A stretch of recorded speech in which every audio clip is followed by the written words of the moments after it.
बिस्मिल्लाहिर्रहमानिर्रहीम। अस्सलाम वालेकुम वरहमतुल्लाह। नाज़रीन किराम, आज का सवाल ये है कि भैंस की कुर्बानी जायज़ है या नहीं। इस बारे में सबसे पहली गुजारिश तो ये है कि भैंस की कुर्बानी का मामला आजकल बड़ा उछाला जा रहा है कि कुरान और हदीस में जहाँ कुर्बानी के जानवर गिनवाए गए हैं वहाँ भैंस का ज़िक्र नहीं है, लिहाजा भैंस की कुर्बानी जायज़ नहीं।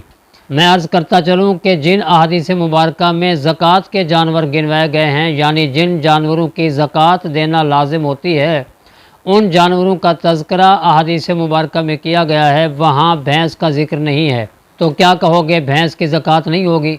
अहादीस मुबारका के अंदर ज़कात के बाब में भैंस का ज़िक्र नहीं है, तो क्या भैंस की ज़कात नहीं होगी? इस पर तमाम उलमा मुत्तफ़िक हैं कि भैंस की भी ज़कात दी जाएगी, क्योंकि उलमा ने भैंस को गाय पर क़यास किया है। तो अगर ज़कात के बाब में भैंस को गाय पर क़यास किया जा सकता है, तो कुर्बानी के बाब में भी भैंस को गाय पर क़यास किया जा सकता है।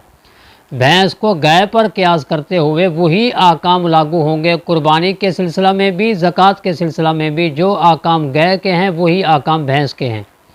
और दूसरी बात यह है कि हदीस फ़कत फरमान रसूल सल्लल्लाहु अलैहि वसल्लम का नाम नहीं, बल्कि मशहूर मुहद्दिस शरफुद्दीन हुसैन बिन मोहम्मद रहमतुल्लाह अलैह ने लिखा है, अल हदीसु अअम्मु मिन अन यकून कौलन नबी सल्लल्लाहु अलैहि वसल्लम अव सहाबी अव ताबिई अव फ़ेलहुम अव तक़रीरहुम, कि हदीस आम है।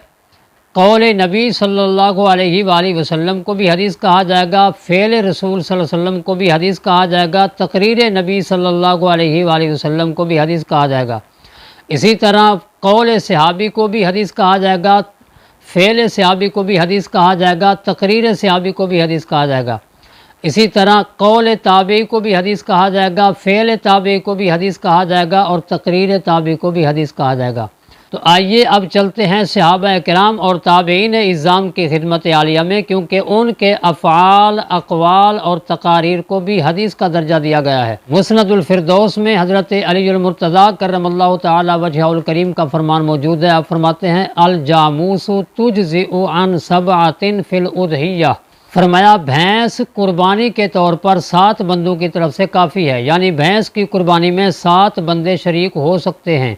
ये हज़रत अली मुर्तज़ा का फरमान है। आप रज़ी अल्लाह ताला अन्हो भैंस की कुर्बानी को जायज़ समझते थे, तभी तो भैंस की कुर्बानी में 7 शुरका की शिरकत को जायज़ करार दिया।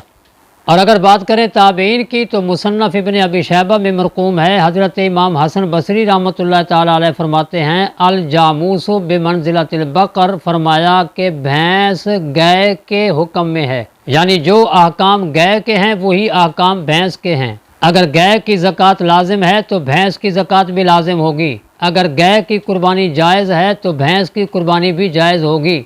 और अगर बात करें फ़ुक़हा किराम की, तो हज़रत इमाम अहमद बिन हम्बल रहमतुल्लाह ताला अलैह से पूछा गया कि भैंस की कुर्बानी में 7 बंदे शरीक हो सकते हैं? तो आपने फरमाया, ला आरिफ़ु खिलाफ़ हाज़ा, मैंने इस सिलसिला में किसी का इख्तिलाफ़ नहीं पाया। यानी तमाम उलमा का इजमा है इस बात पर कि भैंस की कुर्बानी जायज़ है और भैंस की कुर्बानी में 7 शुरका की शिरकत भी दुरुस्त है। और अल्लामा इब्नुल मुंज़िर रहमतुल्लाह ताला अलैह किताबुल इजमा में फरमाते हैं, व अजमाऊ अला अन्ना हुक्मल जवामीसी हुक्मुल बकर।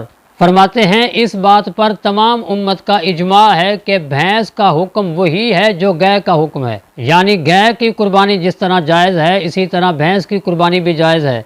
और जिस तरह गाय की कुर्बानी में 7 शुरका शिरकत कर सकते हैं, इसी तरह भैंस की कुर्बानी में भी 7 आदमी शिरकत कर सकते हैं, उनकी कुर्बानी दुरुस्त होगी। और मुअत्ता इमाम मालिक को देखा जाए तो हज़रत इमाम मालिक रहमतुल्लाह अलैह भी फरमाते हैं, इन्नमा हिया बकरुन कुल्लुहा। फरमाया, ये भैंस गाय ही है, यानी जो आकाम गाय के हैं वही आकाम भैंस के हैं। गाय की कुर्बानी जायज़ तो भैंस की कुर्बानी भी जायज़। और इसी तरह एक और मकाम पर हज़रत इमाम मालिक रहमतुल्लाह अलैह ने फरमाया, अल जवामीसु वल बकरु सवाउन, भैंस और गाय बराबर हैं, जो आकाम गाय के वही आकाम भैंस के। गाय की कुर्बानी जायज़ तो भैंस की कुर्बानी जायज़। अब आखिर पे एक छोटी सी दस्तक उनके दरवाजे पे भी दे देते हैं जो भैंस की कुर्बानी का इनकार करते हैं। غیر مقلدین کے امام اور پیشوا علامہ ابن تیمیہ مجموع الفتاوی میں لکھتے ہیں والجوامیس بمنزلۃ البقر، اور بھینسیں گائے کے حکم میں ہیں، جو احکام گائے کے ہیں وہی احکام بھینس کے ہیں۔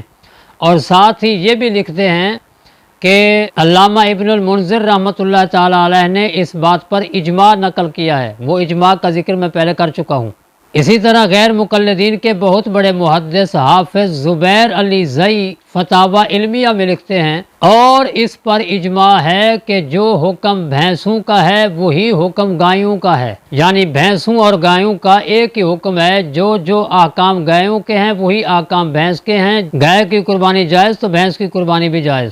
اور غیر مقلدین کے ایک اور بہت بڑے علامہ عبد القادر الحصاروی فتاوی حصاریہ میں لکھتے ہیں خلاصہ بحث یہ ہے کہ بکری اور گائے کی قربانی مسنون ہے، تاہم بھینس اور بھینسا کی قربانی بھی جائز اور مشروع ہے، اور ناجائز لکھنے والے کا مسلک درست نہیں۔ یہ علامہ عبد القادر حصاروی نے فتاوی حصاریہ میں لکھا کہ بھینس کی قربانی کو جو لوگ ناجائز قرار دیتے ہیں ان کا مسلک درست نہیں ہے۔ تو معلوم یہ ہوا کہ صحابہ کرام ہوں، تابعین کرام ہوں، فقہائے اعظام ہوں یا غیر مقلدین کے اکابر علماء ہوں، تمام اس بات پر متفق ہیں کہ بھینس کی قربانی بھی جائز ہے، اور بھینس کی قربانی میں 7 شرکاء کی شرکت بھی جائز اور درست ہے، کیونکہ بھینس کوئی الگ نسل کا جانور نہیں ہے بلکہ یہ بھی گائے کی ایک قسم ہے۔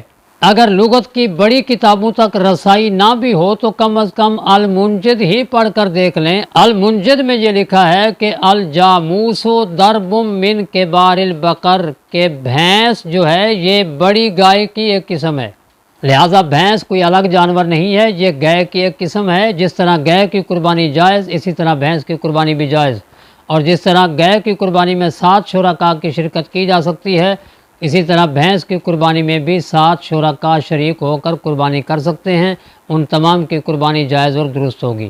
واللہ اعلم بالصواب وما توفیقی الا باللہ۔